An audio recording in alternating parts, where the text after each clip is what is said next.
Good morning, lunatics. Welcome to Morning Java. Morning Java brought to you, as always, you guys, and you, Taylor, by the Gecko Cafe and Market, where you can still get, like, a big piece of fish on a sandwich. Yeah, or, like, the fried shrimp. And the amount of fried shrimp they put in there is absurd. You and Hunter are on this fried shrimp thing. I'm from Baltimore. I don't know what his excuse is. Well, he likes it, too.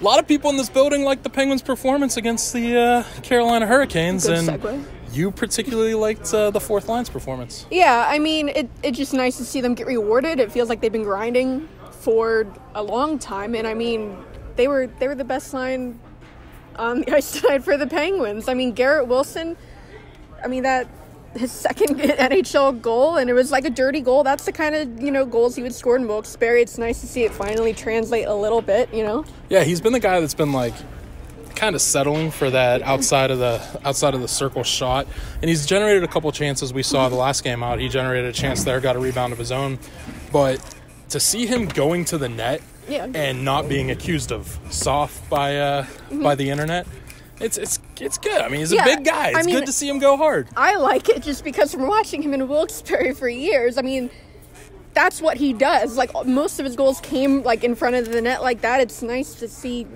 him prove me right a little bit. And then Adam Johnson, I mean, his first two NHL points. Yeah, absolutely. Yeah, I mean, he was flying tonight. Yeah, his back check really on the second goal in particular. I mean, he came back around the blue line, lifted the stick, stole the puck, sent it up the boards, and just like that, it's 2-0 game. Yeah, his foot speed is, like, incredible to watch. It seems like sometimes his feet are moving quicker than the rest of him.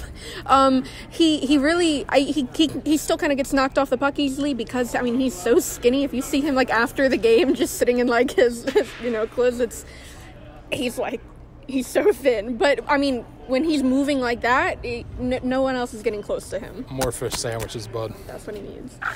Sidney Crosby, he didn't have any points, but he had, I mean, what a game did he have? Yeah, and you and I were talking about it in the press box as it was happening, and you talked in the opening segment about the fourth line getting rewarded. How about the first line?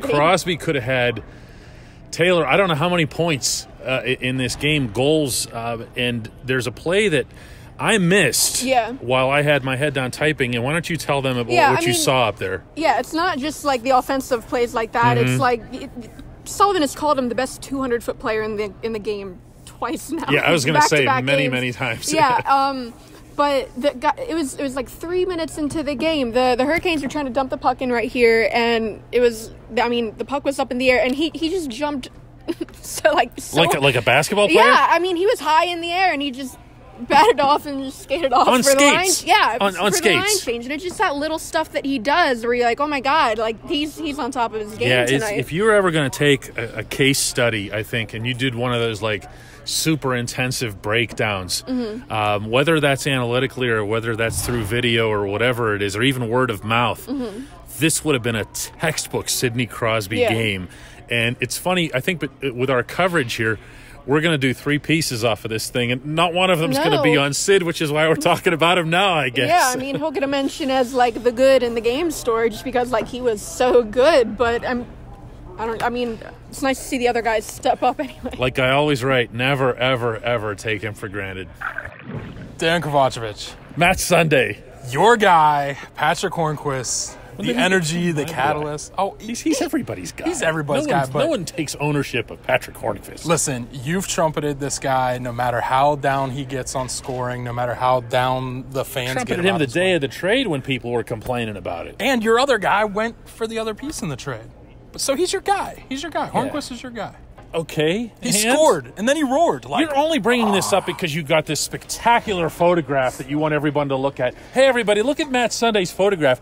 All he does after he scores the goal is skates right over to Sunday, and he says, essentially, Sunday, now, man, shoot it now. What if I told you that the most exciting thing about that goal to me was that he was reunited with Dominic Simone and Nick Bjugstad. It was, too. I know it was. And I thought that line has just been so good, even when they're not rewarded. Well, even when they weren't they weren't together for a lot of this game. Yeah, they got split up. And they were still their individual parts. I thought Bjugstad was outstanding wherever he was placed. He's just so on the puck. He's everywhere. It's fun to watch.